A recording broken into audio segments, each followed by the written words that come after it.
Hi guys ఎలా ఉన్నారు? ఈరోజు మనం 'Janaki వెసెస్ state of Kerala' movie review గురించి మాట్లాడుకుందాం ఫ్రెండ్స్. జ్యూస్ షాప్‌లో ఫోన్ మర్చిపోయిన జానకి తన ఫోన్‌ని తిరిగి పొందడానికి వెళ్తుంది.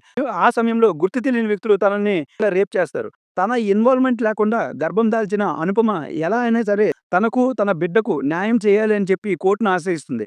కోర్ట్ చివరికి ఏం తీర్పిచ్చింది? సురేష్ గోపి గారు మొదట అనుపమని ఓడించి తర్వాత అదే కేస్‌ని ఎందుకు టేక్ ఓవర్ చేసుకోవాల్సొచ్చింది అన్నది తెలుసుకోవాలనుకుంటే ఈ మూవీని చూసేయాలి friends. Okay friends, overall review విషయానికొస్తే నాకైతే ఈ మూవీ పర్లేదు, ఓటీటీలో కాబట్టి వన్ టైమ్ వాచబుల్ అనిపించింది.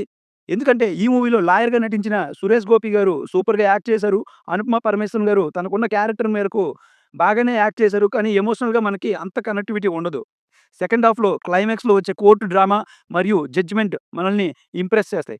డబ్బింగ్ అంతగా బాగోకపోవడం, సాంగ్స్ అస్సలు సెట్ కాకపోవడం, కొన్ని కొన్ని సీన్సే బాగుండి మిగిలిందంతా డ్రామాలా అనిపించడం ఈ మూవీ డ్రాబ్యాక్‌గా చెప్పుకోవచ్చు.